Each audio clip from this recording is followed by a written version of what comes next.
As we head south to our next camp, it's clear enough to see Mount Kenya, though there's still a lot of dust in the air. On our left are the Chyulu Hills, which is where the next camp is.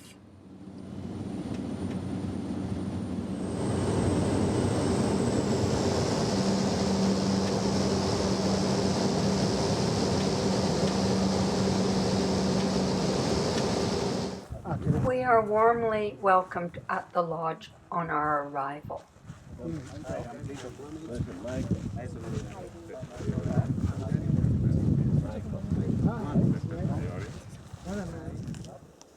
The lodge is beautifully decorated with African artifacts and interesting furnishings.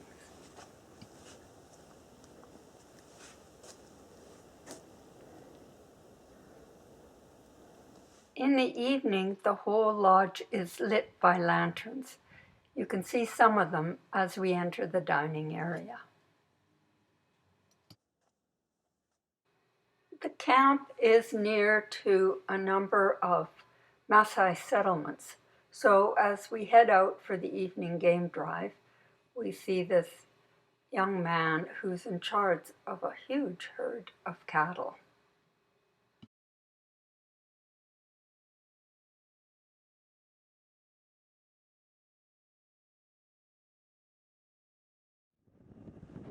It is said that Hemingway was referring to the Chyulu Hills when he wrote his book, The Green Hills of Africa. But as you can see, they're not green now. The hills were formed by a volcanic eruption, and the last one was in 1856. So we are keeping our fingers crossed. Very early the next morning, we're out for a game drive. We are not really birders, but we love seeing these wonderful birds, so different from what we have at home. Oh, he's cool. He's really cool. The eland is the second biggest antelope in Africa, and it's only slightly smaller than the giant eland, which is not found here. But in West Africa, we round the corner, and there is lunch all set up under a beautiful tree. You carried all that here? Yeah, no, right. I'm just kidding. We came with the vehicle, but it goes. But we come for the stuff. After lunch, we start out to see a traditional Maasai village in the area, and we are met with a dirt devil. Because of the 3-year drought, almost all the vegetation on the valley floor has already been eaten. The houses in this Maasai village are very different from the ones we saw in the north, which were all round. Oh, Heidi. Woo! Uh-huh. No, the Canada division liberated Ta-da. Holland. Gorgeous. They are eternally grateful. The British Army, really. You were in this write-up. We know that there is a dik-dik orphan that the staff has been feeding. So before we go out on safari, we have a look at her. Nothing. Oh, you don't like oatmeal?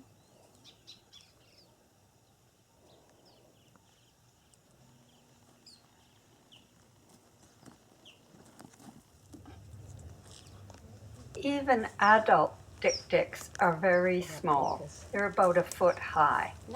And their survival strategy includes very good eyesight and the ability to run very fast. Today we are heading to a trust that the lodge runs with the Maasai to help with the development of this area. To get there, we must drive over one of the recent lava flows, and it's quite astonishing to see how fresh it looks. No, because Chyulu Hills, they have like 700 years old, so almost like 500 years. You see now it's not already. At the Trust, we are welcomed by this small gazelle. We think this is one of the best development projects in Africa. If you're interested, get in touch with the camp. Nearby is the Maasai village.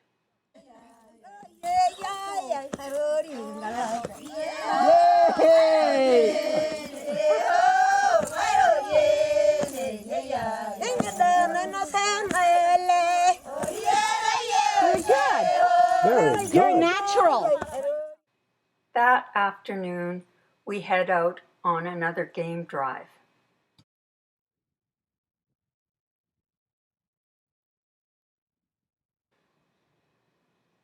We are absolutely delighted to get such a good view of this big bird. It stands about 5 feet tall. And then our first sighting of lions in this conservancy.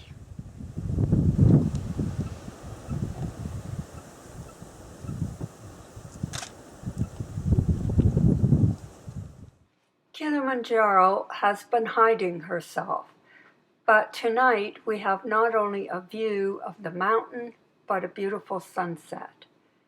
And then, as we drive home, we also see the moon rise over the hills. On our way back, we also decide to have a look at the lionesses to see if they're more active. And indeed, they are. Although I couldn't get the pictures, they eventually lay down right on the tracks in front of our vehicle, so we had to make our way around them. The next morning, as we head out on safari, we ask our wonderful Maasai guide, Pareshi, to pose in front of Kilimanjaro. This is the first time we've had a really good view of the mountain.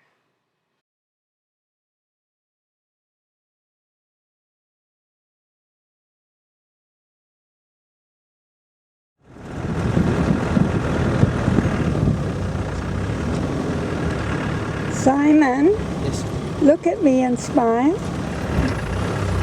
There we are.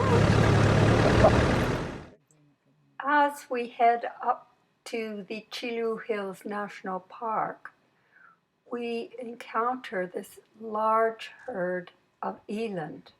We've never seen anything like this before.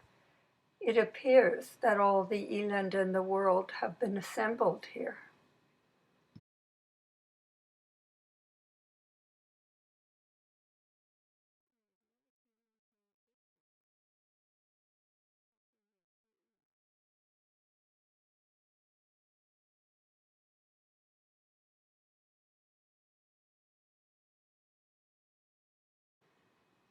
Heidi and Michael decided to climb one of the Chyulu Hills with the guidance of Pareshi.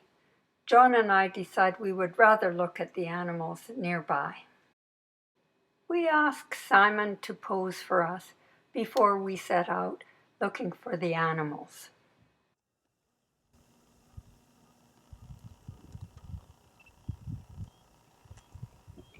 And soon we come upon this group of giraffes. They look absolutely wonderful in front of such a magnificent background.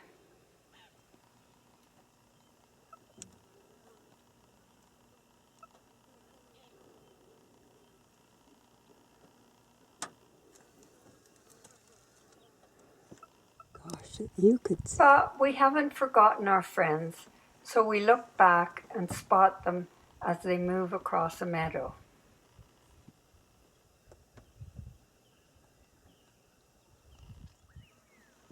It seems in this part of the park that the animals come in herds. This is a herd of hartebeest.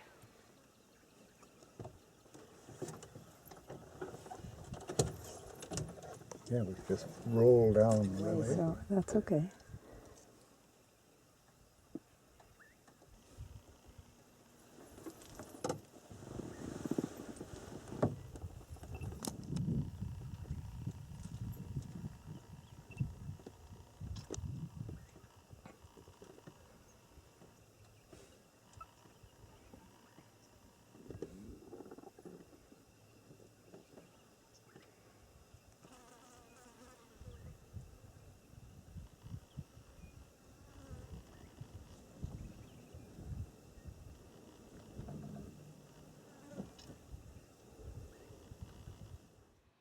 we check back on our intrepid explorers. See the ridge above? I think that's what they climbed. And there they are on the home stretch with Heidi in the lead.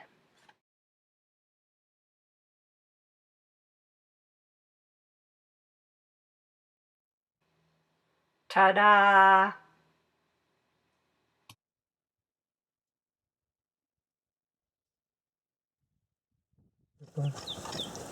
That afternoon we set out on what will be our last safari at this location. Beautiful. Very sweet.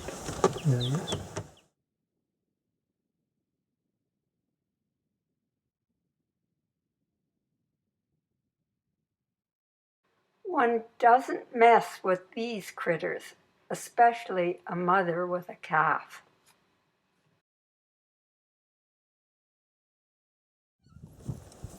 Well, it had to happen. I don't think there's been a safari that we've been on where we haven't had a flat tire.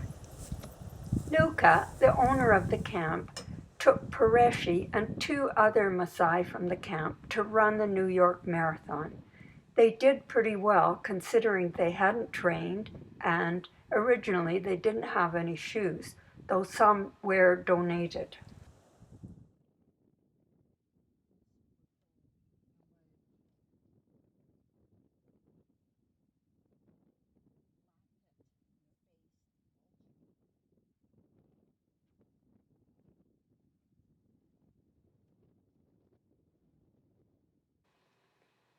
We find a beautiful place to watch the sun go down behind Kilimanjaro.